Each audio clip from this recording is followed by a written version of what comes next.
Levítico capítulo 20, y va a leer conmigo el verso 7 y el verso 8 de Levítico 20. ¿Lo tienen? Santificados pues, y sed santos, porque yo Jehová soy vuestro Dios, y guardad mis estatutos, y ponedlos por obra, yo Jehová que os santifico. Con respecto a este versículo que acabamos de leer, hace 8 días dijimos y expresamos que bien podíamos decir que este era el verso central de Levítico. Si podríamos llegar a sacar un verso central de Levítico, creo que sería este verso. Quiero simplemente hacerles un pequeño recorderis de que vimos hace 8 días. Éxodo es el libro de cómo Dios saca al pueblo de Israel de Egipto.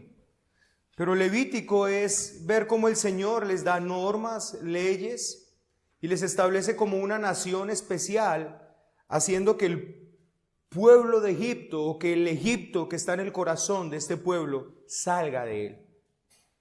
Tiene mucho que ver con nosotros, hermanos, pues este libro se dio en su peregrinaje en el desierto. Lo mismo que Números, todo esto se dio mientras este pueblo, antes de entrar a la tierra prometida. De la misma manera, hermanos, así como el Señor nos sacó a nosotros de Egipto, de este mundo pagano, ahora nos lleva por este desierto, en este peregrinaje hacia la tierra prometida, y ha de sacar, y Él está comprometido, y el Espíritu Santo y el Hijo también, la Trinidad completa, en hacer que de nuestro corazón salga por completo el mundo. Dice la palabra del Señor que seremos una iglesia radiante, sin mancha, sin arruga, ni cosa semejante. Así que, hermanos, este libro de Levítico es el libro que tiene todo que ver con la santidad. Cómo es un pueblo completamente apartado para el Señor. Cómo por medio de todas estas leyes, normas, era lo que lo hacían un pueblo único, como ningún otro pueblo. Ayer leyendo en la casa del hermano Jorge, a quien visité ayer para enseñar Deuteronomio, leyendo un poco de Deuteronomio, hermanos, ¿qué hacía diferente al pueblo de Israel? Bueno, hay algo que hacía a Israel único: Dios con ese pueblo. Eso era lo que hacía este pueblo único. En Moisés le dice, en el capítulo 4, les dice: yo quiero que me digan una cosa, dígame qué otro Dios de otra nación les ha hablado como Dios les ha hablado a ustedes. Dígame que otro Dios, por eso fue impresionante, allí en el monte Sinaí, hermanos, cuando el Señor empezó a dar la ley, no empezó a darla por medio de Moisés, ellos oyeron la voz de Dios. El problema es que cuando ellos oyeron la voz de Dios fue tan atemorizante en la vida de estos hombres, que ellos le dijeron: no nos hable más Dios. Ve, tú le escuchas y tú nos dices y nosotros haremos. Pero la voz de Dios sonó como trueno desde ese monte Sinaí. Y ellos allí oyeron la voz del Señor. Entonces Moisés le dice: díganme qué otro pueblo ha oído la voz de Dios desde el monte como ustedes lo han oído. Ninguno. Díganme qué pueblo tiene las leyes que ustedes tienen y las normas, preceptos que ustedes tienen. Ninguno. ¿Qué hacían de este pueblo distinto? Dios con ellos y su ley con ellos. Eso hacía este pueblo distinto. Así que, hermanos, acá en Levítico 19 estamos viendo cómo Dios se toma el tiempo para darles las leyes, todo lo que iba a hacer de este pueblo diferente a todos los pueblos de la tierra. Y Deuteronomio 4 dice: los demás pueblos lo verán y dirán: definitivamente este pueblo es diferente de todos los pueblos de la tierra. Luego de haber analizado eso entonces de Levítico, nosotros nos centramos a mostrar cómo Levítico apunta a ese plan redentor. ¿Cómo podemos ver en Levítico ese plan redentor? Y lo hablamos, hermano, con la importancia de que nos diéramos cuenta de que hay un llamado a nosotros poder observar y meditar en la gloria de Cristo. Pero el problema que está en nosotros con respecto al observar la gloria de Cristo es que nos hemos dedicado a ver la gloria de Cristo en el Nuevo Testamento. Y de pronto, cuando nosotros nos dedicamos a ver la gloria de Cristo en el Nuevo Testamento, hermanos, estamos perdiendo una cantidad de cosas que por falta de conocimiento cultural nosotros no estamos viendo de lo que Cristo efectuó allí en el Nuevo Testamento, y por eso nos hemos quedado sin asombro. Pero yo espero hoy poderles mostrar un poco de cómo Jesucristo, nuestro Señor, ha cumplido el Antiguo Testamento de una manera tan gloriosa. Y hermanos, tengo que decirlo así, yo sé que para muchos en esta época su pensamiento de pronto es un pensamiento muy cerrado, pero yo realmente no le estoy viendo sentido al Antiguo Testamento si el Antiguo Testamento no apunta y no tiene realmente todo un matiz redentivo en él con un cumplimiento en Cristo. Ahora, no podemos, y soy consciente de una cosa, no puedo quitar el carácter histórico, no puedo quitar el carácter geográfico de muchas cosas de los libros del Antiguo Testamento. Pero hermanos, si quitamos el plan redentor del Antiguo Testamento, se convierte en simple historia, como la historia de, no sé, la historia de Moisés. Vamos a conocer la historia de Moisés, o conozcamos la historia de, no sé, de cualquier personaje de esta época. Se convierte en simplemente un libro de historia y ya. Pero hermanos, creo que hay mucho más que historia en estos textos. Hay mucho más que una enseñanza, hay mucha más que una enseñanza moral. Hay mucho más que una enseñanza de obedecer como el padre de la fe obedeció, como Abraham obedeció. Hay mucho más que aprender a ser manso como Moisés, que era manso más que todos los hombres sobre la tierra. Sí, creo que hay una enseñanza moral y ética para nosotros en el Antiguo Testamento y no debemos descuidarla. Pero quiero que ustedes vean, hermanos, que el valor glorioso del Nuevo Testamento se halla en que usted allí va a poder contemplar la gloria de Cristo. Y que al contemplar la gloria de Cristo usted pueda ser transformado. Hermanos, hay una manera de ser transformados en Jesús o en la imagen de Jesús, y es contemplándolo a Él, mirándolo a Él, aprendiendo de Él. O sea, como haciendo que lo de Él se nos pegue, en otras palabras. Como cuando usted comparte mucho tiempo con una persona y está todo el tiempo compartiendo con esa persona, y usted termina muchas veces obrando como esa persona obra, hablando como esa persona habla, y eso es porque de alguna manera fuiste influenciado. Bueno, la palabra de Dios dice que esa es la manera en cómo nosotros vamos a ser transformados en esa persona, cuando tú empiezas a mirarla, a contemplarla, lo que hizo, cómo obró, cómo caminó, a conocerla. Hará que eso se te empiece a pegar en tu vida y entonces puedas caminar como Jesucristo caminó en esta tierra. Eso es lo que la palabra de Dios nos invita. Pero hermanos, la mejor manera de ver, ¿cómo podemos saber cómo caminó Jesús en la tierra? ¿Qué fue lo que hizo? Entonces nos vamos a las líneas del Nuevo Testamento, pero desconocemos por qué Jesús dijo esto que dijo. ¿Por qué lo dijo aquí? ¿Por qué obró como obró acá? ¿Por qué hizo esto que hizo acá? Bueno, hermanos, todo eso tiene que ver con el Antiguo Testamento. No fueron simplemente frases sueltas que el Señor hizo por allí. No fue simplemente un comportamiento suelto. De hecho, el Señor Jesucristo expresó lo siguiente: porque es necesario que en mí se cumpla todo lo que la Escritura ha dicho de mí. En Jesucristo se está cumpliendo toda la Escritura. No se quiebran los huesos de Él porque se está cumpliendo la Escritura. Ahí hay algo de la gloria que meditar.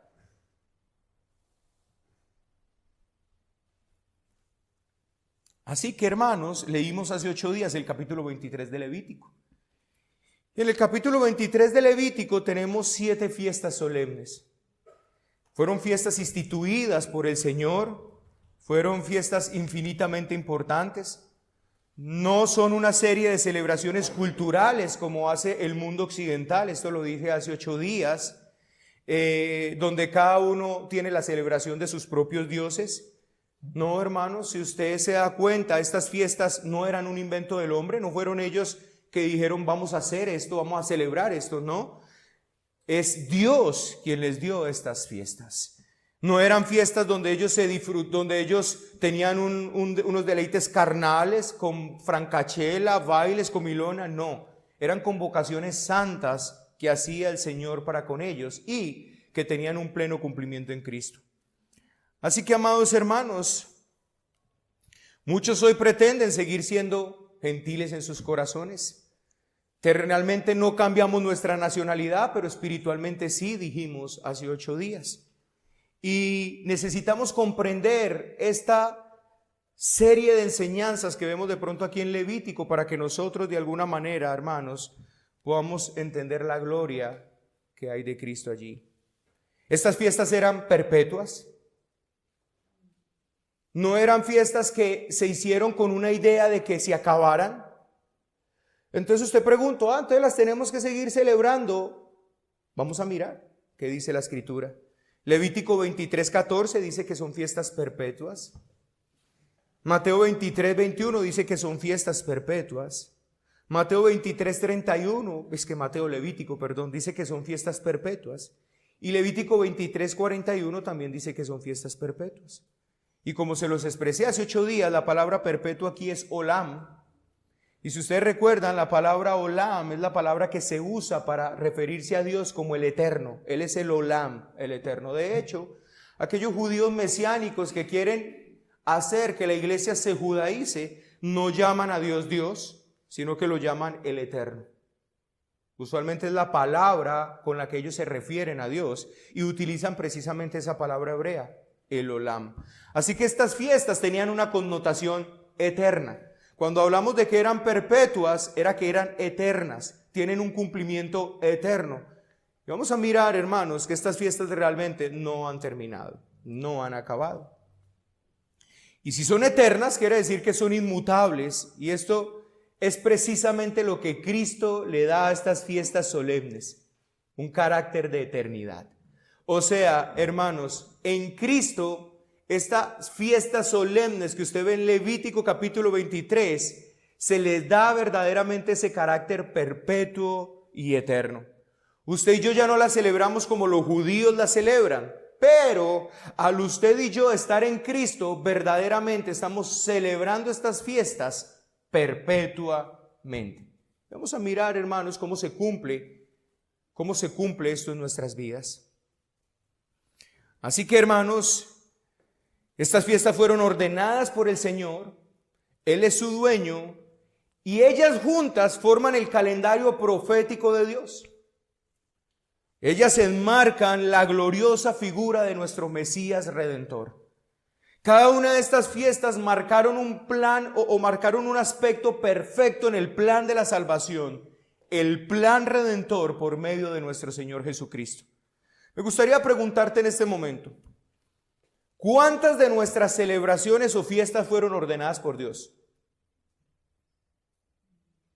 ¿Ordenó el Señor el cumpleaños? ¿El Día de las Madres? ¿El Día de los Padres? ¿El Día del Niño? ¿El Día de la Secretaria? ¿El Día de la Mujer? ¿El Día del Hombre? ¿El Día del Ingeniero? ¿El Día del Contador? Ninguna, ¿cierto? Hay fiestas paganas para todo. Y el mundo, como borreguitos y esclavos, viven esclavizados de eso. Hermanos, hay gente que muere por estas fiestas. No queremos dejar nuestra cultura. Nos cuesta separarnos de todas nuestras prácticas. ¿Por qué?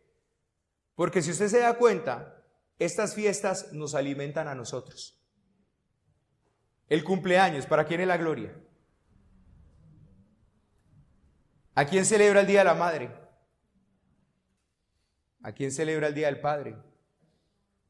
La mujer. Si notan, hermanos, que todo esto es difícil abandonarlo. Y si se dan cuenta por qué es difícil abandonarla, porque todas nos alimentan a nosotros. Son fiestas que alimentan nuestra carne y por eso es que son difíciles. ¿Por qué es difícil dejar la Navidad? ¿Por qué es difícil abandonar las fiestas de cumpleaños? Porque nos alimentan a nosotros. Porque por medio de ellas todavía recibimos un poquito de gloria. Pero las fiestas que instauró el Señor no satisfacían al pueblo. Eran la fiesta para la gloria y honra del Señor. Por eso yo dije un día, si la Navidad fuera del Señor, nadie la celebraba. Si la Navidad fuera para darle gloria a Dios, nadie la celebra porque la gente no quiere darle gloria a Dios, ellos se quieren dar gloria a sí mismos. Y todo lo que sea gloria para sí mismo no tienen problema, pero cuando la gloria tiene que dársele a otro, ¡ay, cuánto nos cuesta! Por eso es tan duro dejar todas estas fiestas, hermano, pero si le intenta dar la vuelta y defenderla por todo lado, porque nos alimenta, porque satisface la carne. Pero la pregunta es, ¿fueron fiestas instauradas por Dios? No. Así que usted puede mirar un calendario, hermano, y usted puede mirar ese color rojito que hay en esos calendarios que gusta tanto, ¿cierto? Ese color rojito que aparece por allí un lunes o un martes, ese color que cuando usted lo abre como que gusta. Y usted se va a dar cuenta, hermano, que todos esos colorcitos son celebraciones de fiestas que Dios no instauró. Fiestas paganas. Por lo general se está adorando a un santo tal, a un Dios tal. Así que, hermanos, no quiero entrar en un terreno legalista de que usted un festivo tiene que trabajar y aquello. Pero lo que quiero que usted tenga mucho cuidado, hermanos, es estar metido en su cultura, terminando adorando los mismos ídolos que ellos adoran y usted ni se da cuenta. Así que estas 7 fiestas solemnes, podemos decir que 4 fueron cumplidas al pie de la letra en la primera venida de Cristo. 4 de estas fiestas solemnes. Las otras 3 fiestas se inauguraron, pero tienen un perfecto cumplimiento cuando Cristo regrese. Estas 4 fiestas, las 4 que ya se cumplieron, se celebraban en primavera, 3 en otoño, 3 en primavera, 4 en primavera, 3 en otoño. Las 3 primeras fiestas se cumplían casi una detrás de la otra. La cuarta fiesta pasaban 50 días entre la tercera y la cuarta fiesta para cumplirse. Estas eran en el mes primero del calendario hebreo.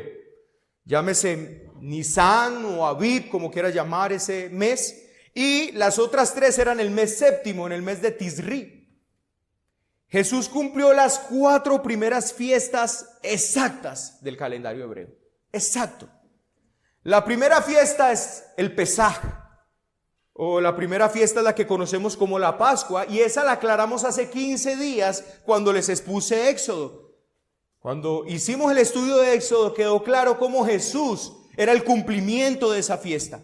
Cristo es el Cordero de Dios que quita el pecado del mundo. Así fue como Juan lo identificó y estaba haciendo una clara alusión al Cordero Pascual. Cristo, el Cordero Pascual, el Cordero de la Pascua, ese Cordero perfecto, ese Cordero que se presentaba el día 10 ante el sacerdote y que se sacrificaba el 14 del primer mes del calendario hebreo. Ese Cordero perfecto es Cristo. De la misma forma, Pablo dice, nuestra Pascua ya fue crucificada o sacrificada por nosotros. Así que, hermanos, la fiesta de la Pascua, que es la primera fiesta, no voy a entrar más en detalles porque lo vimos en Éxodo. Cristo es el cumplimiento perfecto de esta fiesta. Ahora, como lo vimos en Éxodo, Cristo no solamente cumplió la fiesta, sino que Cristo era como una representación gráfica de la fiesta. De la misma manera que el Cordero estaba siendo llevado, presentado, Cristo estaba siendo presentado. De la misma manera que el Cordero estaba siendo sacrificado, Cristo estaba siendo sacrificado. Pero no solamente eso, sino todo lo que envolvía eso a su alrededor. Y ahorita que veamos un poquito la fiesta de los tabernáculos, vamos a poder ver un poco de eso.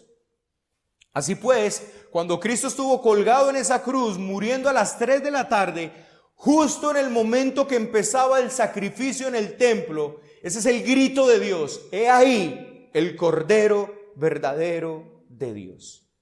A mí me parece eso impresionante, hermanos. Cristo en el Gólgota. De hecho, les quisiera decir una cosa. ¿Ustedes saben qué es Gólgota? ¿Saben qué significa Gólgota? Bueno, sería muy interesante que hicieran un estudio de qué es Gólgota, o el lugar de la calavera. Y ustedes van a poder ver allí lo glorioso y el cumplimiento que tiene eso con respecto al Antiguo Testamento. Porque Gólgota viene de Gadot o de Goliat.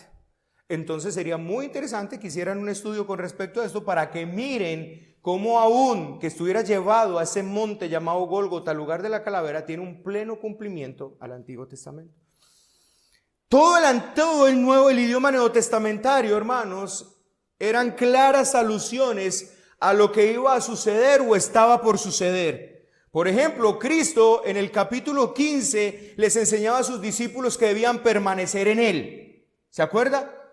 En el capítulo 15, permanezcan en mí. Así en Moisés le dice a los israelitas que tenían que permanecer cubiertos con la sangre de Cristo. O sea, todo el idioma que Jesús usa allí es un idioma pascual. Es un idioma de la Pascua. O sea, si notan, hermanos, ¿por qué Jesús dijo lo que dijo? Jesús no dijo lo que dijo porque simplemente tenía que decirlo. Jesús utilizó lenguaje pascual, lenguaje que era particular de la fiesta de la Pascua. Todo lo que se había dicho sobre el Cordero le pasó exactamente a Cristo. Las hierbas amargas que ustedes pueden ver ahí simbolizaban el terrible sufrimiento del Cordero. Así que es bueno, hermano, que vuelvan a darle una miradita a Éxodo y todo lo que tenían que ver con la Pascua para que ustedes puedan ver, hermano, lo glorioso Cristo cumpliendo esta fiesta. La otra fiesta que seguía posteriormente es la Hag Masat, que es los panes sin levadura. Así se llama esa fiesta, los panes sin levadura, el Hag Masat. Y esta fiesta también fue cumplida en Cristo. Yo no la puedo explicar muy bien, hermanos, en el Éxodo por cuestión de tiempo. Pero podemos notar que cuando Jesucristo dijo, yo soy el pan de vida, estaba utilizando precisamente el símbolo veterotestamentario. Por eso es que muchas veces para nosotros no tiene mucho sentido que Él haya dicho, yo soy el pan de vida. Para nosotros sería más entendible si Él dice, yo soy el sudado. ¿Cierto? Porque de hecho hay parte de nuestra cultura que ni pan comen. Entonces cuando van, yo soy el pan de vida, pero ¿qué significa que es el pan de vida? Pero cuando vamos al Antiguo Testamento y entendemos toda la connotación del pan, todo lo que era el pan, todo lo que el pan significaba para ellos, entonces, mis queridos hermanos, vamos a poder entender y va a ser para nosotros mucho más claro y diciente cada palabra de Jesús. Él no está hablando simplemente en términos de comida física, sino en ese pan sin levadura que ellos debían ofrecer ese día. Igual cuando dice, yo soy el agua de vida, Él está evocando ese momento veterotestamentario cuando el pueblo bebió el agua de la roca que había sido golpeada. Cristo es esa roca que al ser golpeada con la ira de Dios produce agua que sacia el alma. Por eso fue que Jesús les dijo, yo soy el agua de vida. Pero ahora vamos a mirar un poquito más de esto, porque el agua tenía una connotación muy especial en el pueblo de Israel. Ahora, ¿por qué, hermanos? ¿Por qué era tan importante el agua? Piénselo usted y usted se podrá dar cuenta. Esta semana o la semana pasada usted estuvo un día o 2 días sin agua, ¿y cómo estaban muchos? Desesperados, ¿cierto? Porque no había agua. Y eso ya uno estaba maldiciendo. Ahí sí los periodistas se levantaron y un periodista decía una cosa, otro. Eso generó un caos, el agua no ha... Ahorita piense eso en un desierto. Evóquelo allá al desierto. Llévelo al desierto, hermano, donde habían esas sequías tan impresionantes. Y ahora usted sí entiende, hermanos, por qué el asunto de Baal. ¿Por qué era tan particular que este pueblo se pasara a Baal? ¿Por qué era tan particular que ellos le oraran a Baal? ¿De dónde viene eso? Bueno, hermanos, eso viene de la necesidad que era el agua para este pueblo en ese desierto en el cual se encontraba. La levadura, hermanos, es usada en la Biblia como señal de orgullo, pero Cristo dice, yo soy sin levadura. Aprendan de mí que soy manso y humilde de corazón. ¿Cuánto deberíamos anhelar aprender esta humildad de nuestro Señor? El pan sin levadura es también llamado el pan de la aflicción. Usted lo puede leer en Deuteronomio 16:3. Ese pan era conocido el pan de la aflicción y simboliza sometimiento y obediencia. Lo que Jesús, para consumar nuestra salvación, vivió perfectamente hasta la muerte y muerte de cruz. Una obediencia perfecta. Él es el pan del cielo en el sentido que Él es ese pan de aflicción. Para nosotros que fuimos librados de la esclavitud del pecado por la sangre de Jesús, como los hijos de Israel en su tiempo por la sangre del Cordero de la esclavitud de Egipto, la fiesta de los panes sin levadura simboliza la separación radical del mundo pecaminoso. Es cuando el Señor nos arranca la levadura por medio de la obra de Cristo en la cruz del Calvario. Note entonces que usted y yo hoy y perpetuamente celebramos esta fiesta. Cada que usted viene en arrepentimiento y fe al Señor, cada que usted se deshace del orgullo, cada que usted viene con una actitud humilde, usted está celebrando perpetuamente la Pascua. Pero cada que usted viene con un corazón humillado delante del Señor, cada que usted se deshace de la levadura del pecado, usted está celebrando la fiesta de los panes sin levadura. Por eso es que el apóstol Pablo dice, celebremos la fiesta, pero no con peleas, con orgullo ni nada. Eso es lo que está en 1 Corintios capítulo 11, donde Pablo dice, celebremos la fiesta, pero como nuestra Pascua ya fue celebrada, despojémonos de la levadura que está en nuestras vidas. Cada que usted y yo, hermanos, nos sentamos en la mesa de la cena del Señor, comemos la cena del Señor, celebramos la Pascua, pero como nos arrepentimos de nuestros pecados, los confesamos, mortificamos el pecado, ¿sabe qué estamos celebrando ahí? La fiesta de los panes sin levadura. Notan que la seguimos celebrando, notan que es perpetua.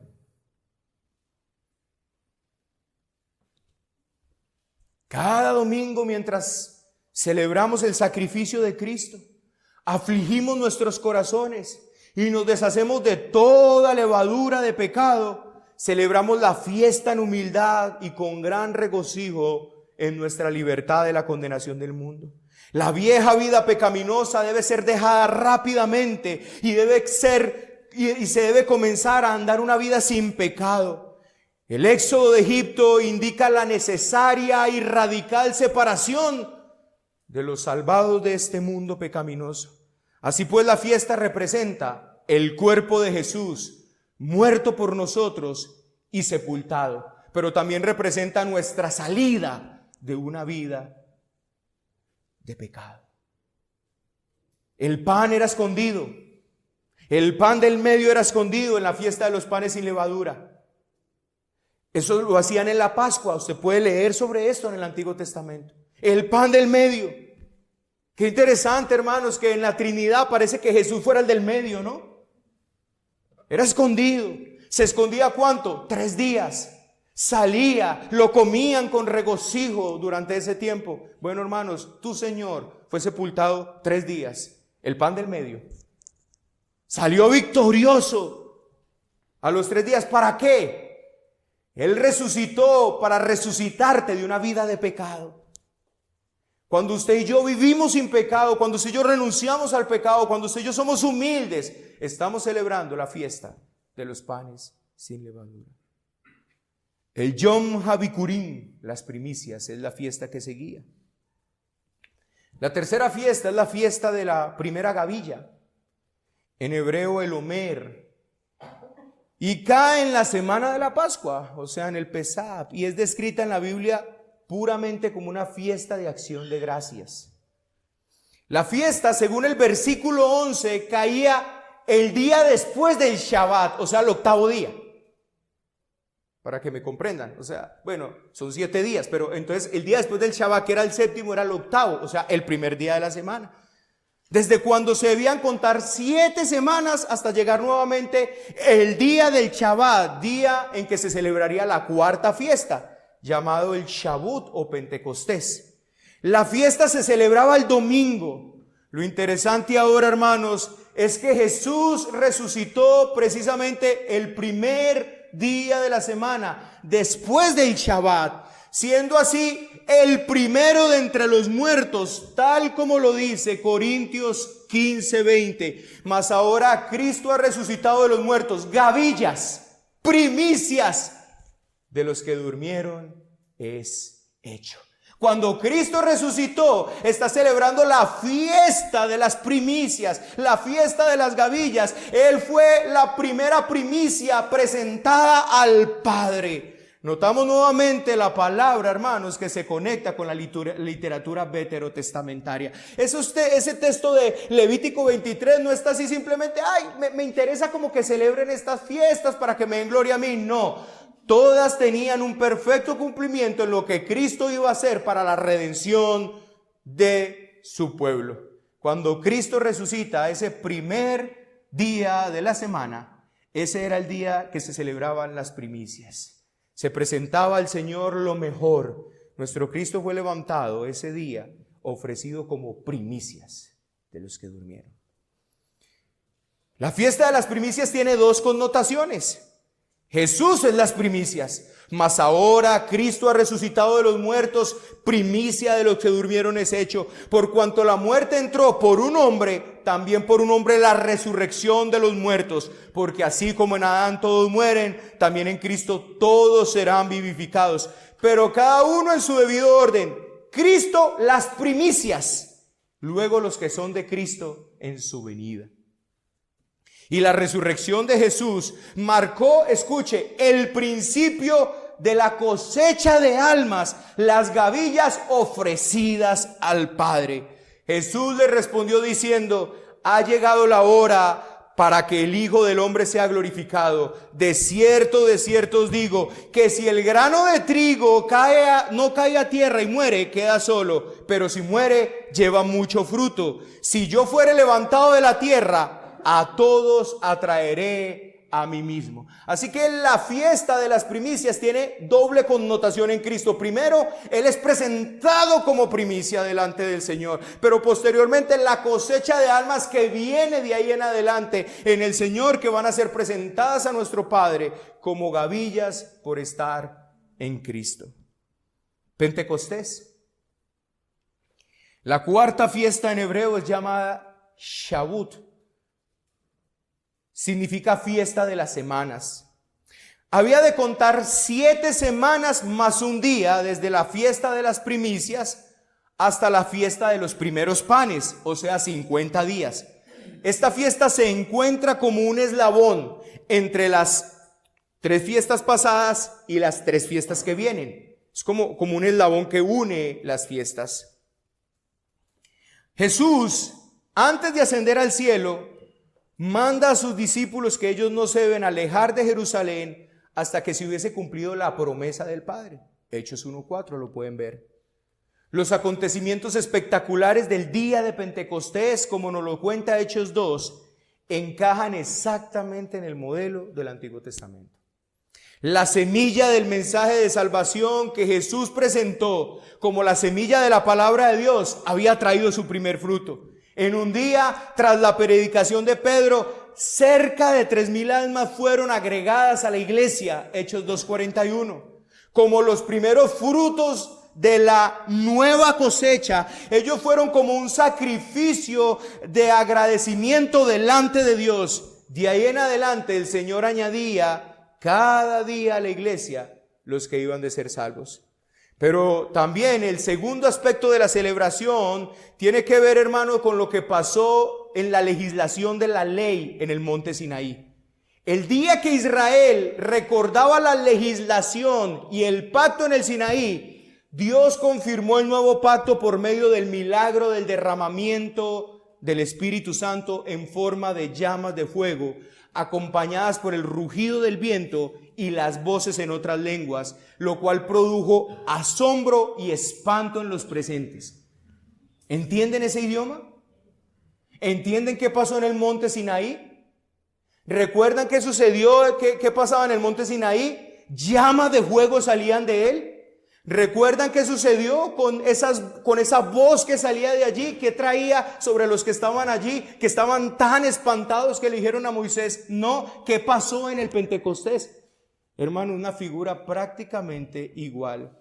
La fiesta de los primeros panes, pues así se conoce Pentecostés, se ha cumplido proféticamente en forma doble. Primeramente, por medio del derramamiento del Espíritu Santo, con el cual fue sellado el nuevo pacto. Y segundo, al ser agregada una gran cantidad de gente a la iglesia del nuevo pacto. El Pentecostés, ellos lo celebraron ese día cuando llegaron al monte Sinaí. Ellos llegaron 50 días después de la Pascua, cuando salieron de Egipto, que los iban a perseguir, que el Mar Rojo se abrió y llegaron al monte Sinaí. ¿Qué pasó en ese monte? Dios les dio su ley, estableció su primer ¿qué? Su primer pacto con ellos. ¿Qué pasa ahora en la fiesta del Pentecostés? Ahora, ¿qué celebraban ellos en la fiesta de Pentecostés? Ellos celebraban la fiesta de los panes, digamos de los nuevos panes, como lo llama, de los primeros panes. Era como la fiesta que se le entregaba al Señor porque Dios los había bendecido después de haber presentado la primicia. Ahora presentaban los nuevos panes como señal de bendición al Señor pero recordaban algo también. Así como la Pascua del Señor, ellos la tomaban para recordar que el Señor les había librado. Ellos recordaban el pacto que Dios había establecido en el monte Sinaí con ellos. Y justo en ese momento que ellos recordaban eso, justo en el momento que ellos recordaban ese primer pacto, el Señor establece un nuevo pacto por medio del derramamiento del Espíritu Santo con ellos. Se presenta delante del Señor una gran cantidad de personas como ofrenda al Señor de su obra. La fiesta del Pentecostés tiene dos connotaciones. 50 días después de las primicias, 2 panes eran presentados ante Dios en agradecimiento. Dios le dio a Moisés su ley en este día, y en ese día murieron. Quiero que vaya usted conmigo a Éxodo 32.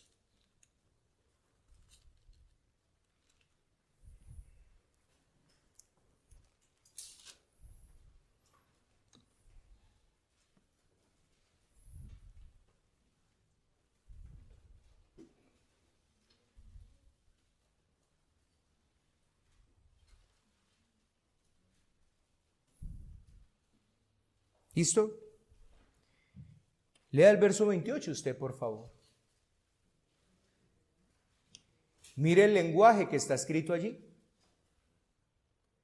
Y los hijos de Leví lo hicieron conforme a lo dicho de Moisés, y cayeron del pueblo de aquel día como 3,000 hombres. Cuando el Señor estableció el primer pacto, cuando les dio las leyes en tablas, ellos se habían rebelado contra el Señor y ese día cayeron 3,000 hombres. Ahora, hermano, usted lea Hechos 2:41.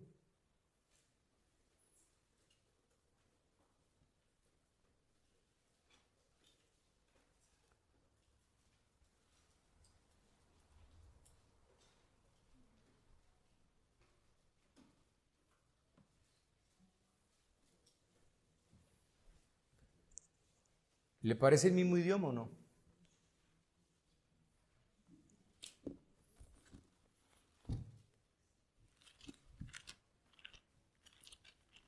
¿Nos querrá decir algo el texto?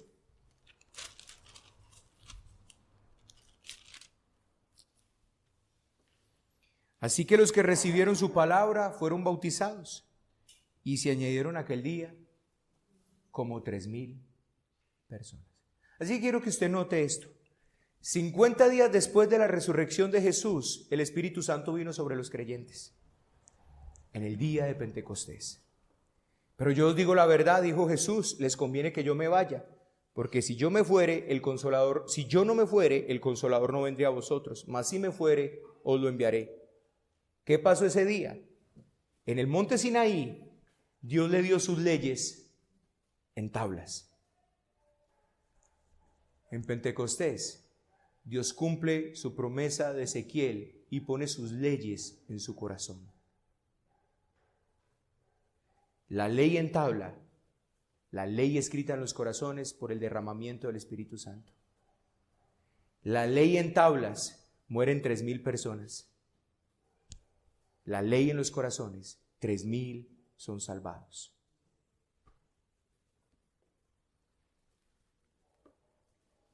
Dios da los mandamientos en el primer Pentecostés. ¿Por qué lo llamamos? A veces nosotros pensamos Pentecostés, al día que el Espíritu Santo vino. No, Pentecostés era la fiesta. El primer Pentecostés lo celebró el pueblo en el monte Sinaí. Ese fue el primer Pentecostés. En el último Pentecostés, Dios da el Espíritu Santo. Primer Pentecostés, 50 días después de salir de Egipto. El último Pentecostés, 50 días de la resurrección de Jesús. Primer Pentecostés, la ley escrita en tablas. Segundo Pentecostés, la ley escrita en los corazones, o último mejor. Primer Pentecostés, 3,000 muertos. Segundo Pentecostés, 3,000 salvados. Primer Pentecostés, la letra de la ley. Segundo Pentecostés, el espíritu de la ley.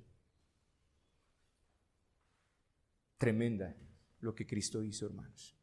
Los tabernáculos. Con esto termino.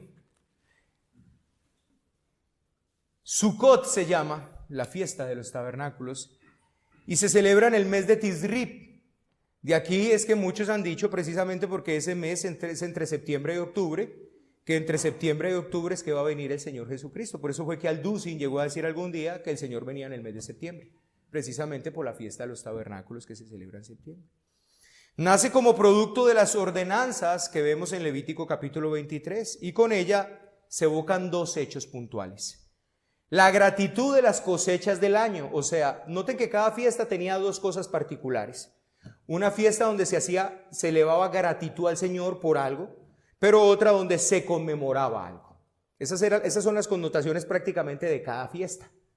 La de los tabernáculos era la gratitud por las cosechas del año. El año estaba terminando, el otoño terminaba y, hermanos, entonces ellos daban gratitud al Señor por las cosechas de todo su año, pero recordaban la experiencia del peregrinaje en el desierto.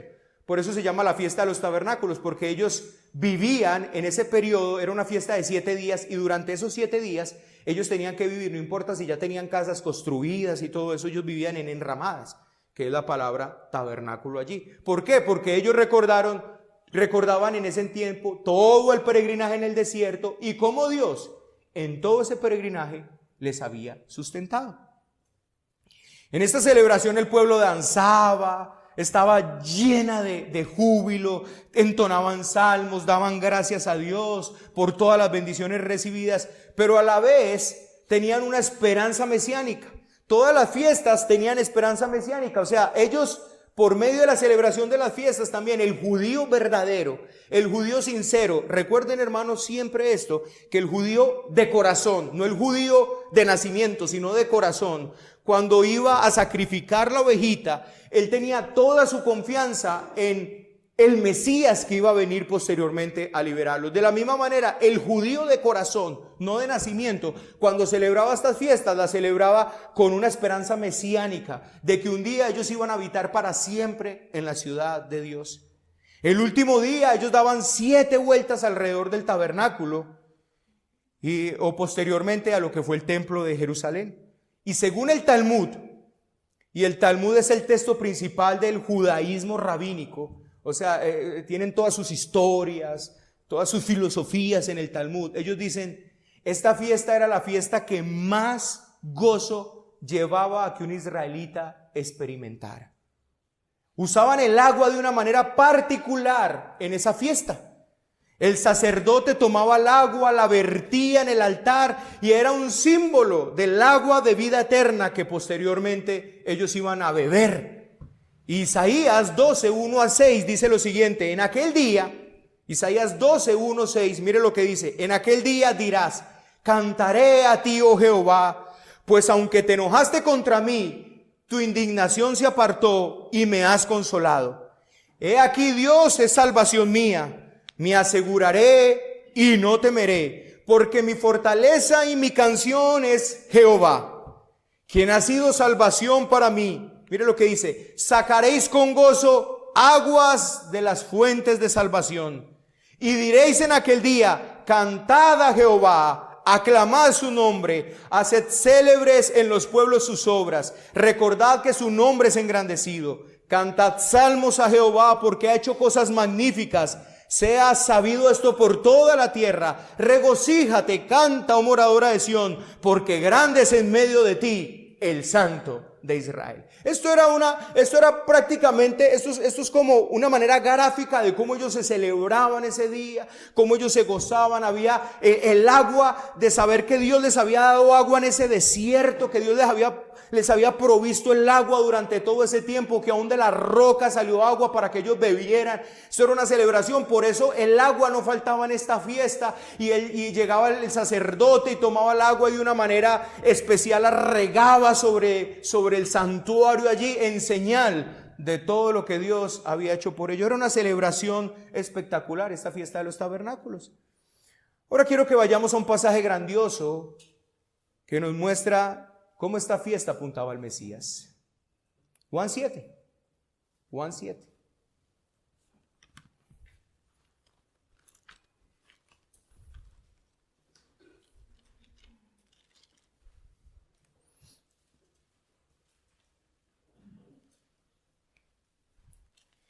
Y lea conmigo el verso 37.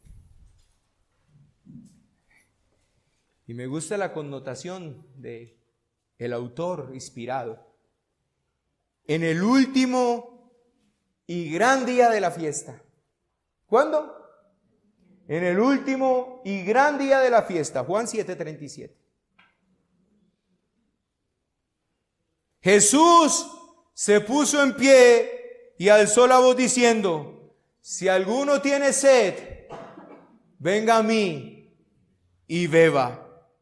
El que crea en mí, como dice la Escritura, de su interior correrán ríos de agua viva. ¿Qué fiesta estaban celebrando aquí cuando Jesús se paró? La fiesta de los tabernáculos. Este era el último gran día de la fiesta, el día de la mayor celebración, de mayor gozo, cuando el sacerdote estaba vertiendo el agua y ellos recordaban esa agua que el Señor les había dado. Y el Señor se para en ese momento y le dice: esa agua era yo. Esa agua referenciaba a lo que yo posteriormente iba a dar a todo el que creyera en mí. El que quiera y tenga sed, venga y beba, y de su interior correrán ríos de agua viva. Yo soy el tabernáculo de Dios. Yo soy la morada de Dios entre los hombres. Yo soy quien ha venido a darles a ustedes alimento y agua eterna. Yo soy.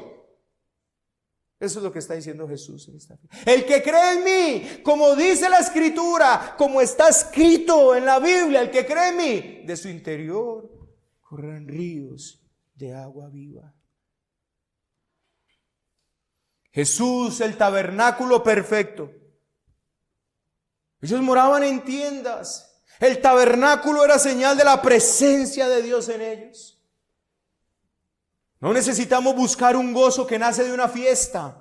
Ahora ese gozo es fruto del Espíritu Santo. Ellos estaban tan gozosos en esa fiesta porque recordaban cómo el Señor les había sostenido en ese peregrinaje. Daban acción de gracias. Bueno, hermanos, usted y yo ahora diariamente tenemos un gozo dentro de nuestro corazón, producto del Pentecostés, producto de la venida de Cristo a nuestras vidas. Nuestra vida no gira en torno ahora a un edificio ni alrededor de muros que tendrán que ser posteriormente derribados. La obra está hecha. Los muros que nos separaban de Dios han sido destruidos por el poder de la sangre del Cordero. Nuestro grito de júbilo no es producto de una fiesta terrenal en un día determinado, sino la expresión de un gozo lleno del Espíritu Santo, de un corazón, lleno del Espíritu Santo, el cual genera gozo que brota de adentro. Porque estaban ellos felices, porque brotaba agua de la roca y calmaba su sed. El Señor dice, y eso les traía un gozo a su vida. El Señor dice, ahora el que crea en mí, de su interior brotarán esos ríos de gozo, esos ríos de felicidad, esos ríos de alegría, con agua, sin agua, con calor, sin calor. Yo vengo a hacer por ustedes una obra que nadie más puede hacer. No lo determinan circunstancias externas. Como dice la palabra en Hechos 13, y los discípulos estaban llenos de gozo y del Espíritu Santo. Noten, hermanos, la presencia del Espíritu Santo genera gozo y nuestro gozo está cumplido en Cristo, como dice 1 Juan 1:4. Así que usted y yo, al estar en Cristo, vivimos legítimamente la fiesta. Un agua de vida eterna fluye en nosotros. Pero además somos conscientes también de algo muy importante. Que mientras estemos aquí en la tierra, vivimos en un tabernáculo, esperamos el tiempo cuando nuestro Cristo regrese para habitar siempre en la ciudad celestial con Él. Y de esto habló Pablo claramente en 2 de Corintios capítulo 5 versículo 1 al 9. 2 de Corintios capítulo 5 versículo 1 al 9. Porque sabemos que si esta nuestra morada terrestre, y escuche que utilizó terminología veterotestamentaria, este tabernáculo se deshiciere, tenemos en Dios un edificio, una casa no hecha de manos, eterna en los cielos. Y por esto también gemimos, deseando ser revestidos de aquella nuestra habitación celestial, pues así seremos hallados vestidos y no desnudos. Porque asimismo, los que estemos en este tabernáculo, gemimos con angustia, porque no quisiéramos ser desnudados sino revestidos, para que lo mortal sea absorbido por la vida. Mas el que nos hizo para esto es Dios, quien nos ha dado las arras del Espíritu. Así que vivimos confiados siempre y sabiendo que entre tanto que estamos en el cuerpo, estamos ausentes del Señor, porque por fe andamos, no por vista. Pero confiamos y más quisiéramos estar ausentes del cuerpo y presentes en el Señor. Por tanto, procuramos también, ausentes o presentes, serle agradables. Así pues, hermanos, Cristo inauguró esta fiesta y la terminará cuando regrese por su pueblo, que hoy habita en tiendas de campaña. Usted y yo como peregrinos habitamos en tiendas de campaña. No estamos afincados en esta tierra. Hoy estamos acá. El Señor posiblemente mañana nos dice, levanta la nube y le dice, muévanse aquí. No estamos afincados. Este no es nuestro lugar. No es donde pertenecemos. Pero sabemos que tenemos en Dios un tabernáculo no hecho de manos humanas.